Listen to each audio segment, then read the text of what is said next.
Alors nous allons maintenant passer à notre rubrique livre, comme toujours.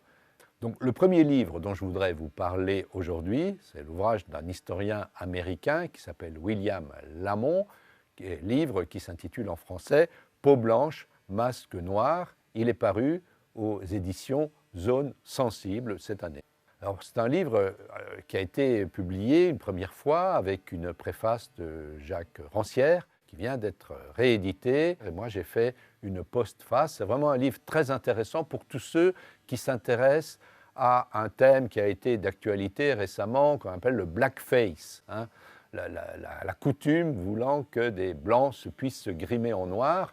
Et là, cet historien américain, il nous raconte l'extraordinaire richesse, en fait, de ce type de spectacle depuis les débuts du 19e siècle. Ça vient de la culture des esclaves afro-américains à New York jusqu'aujourd'hui, en montrant comment il y a eu des formes d'appropriation contradictoires, des enjeux de lutte extrêmement importants. Et je pense que pour tous ceux qui s'intéressent à cette question-là, c'est très bien de lire cet ouvrage pour découvrir les choses au-delà des polémiques assez simplistes qui entourent cette question aujourd'hui. Je voudrais vous parler aussi d'un autre ouvrage publié par Myriam Cothias et Madeleine Doby à propos d'une écrivaine, dirions-nous aujourd'hui, antillaise, qui s'appelait Mayotte Capessia. Le titre du livre, c'est Mayotte Capessia, une femme des Antilles dans l'espace colonial français. C'est paru chez Armand Collin en 2012. Alors, Mayotte Capessia s'est fait connaître en France pour deux ouvrages qui ont fait scandale, qui ont été publiés en 1948 et 1950. Le premier s'intitulait « Je suis martiniquaise » et le second « La négresse blanche ». Et dans ces ouvrages, Mayotte Capessia défend des thèses qui peuvent aujourd'hui nous paraître assez scandaleuses, puisqu'elle proclame sa haine de l'homme noir et qu'elle dit préférer un homme blond aux yeux bleus, le français. Donc, ces ouvrages, qui peut-être seraient parus dans l'anonymat par la suite, ont eu un impact et ont suscité toute une série de polémiques parce que Frantz Fanon, dans l'ouvrage qui s'appelle « Peau noire, masque blanc », l'a fortement critiqué en le présentant comme une forme d'aliénation.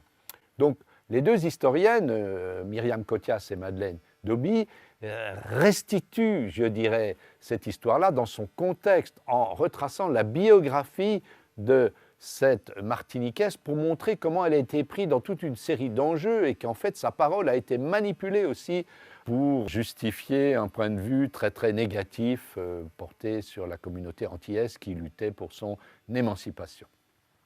Alors, le troisième ouvrage dont je voudrais vous parler, c'est un livre pour enfants qui a été écrit par Annick Elias avec des illustrations de Martine Derrier. Il s'appelle « L'ami chocolat », publié par les éditions d'Aja. Oui, parce que nous avons une petite édition, comme nous l'avons déjà dit, qui permet de faire connaître comme ça des ouvrages qui n'ont pas forcément une grande diffusion. Alors, ça raconte évidemment, vous comprenez, l'histoire du clown chocolat, mais c'est adapté dans un récit pour enfants, transposé dans l'univers, on pourrait dire magique de l'enfance, du conte et de la littérature.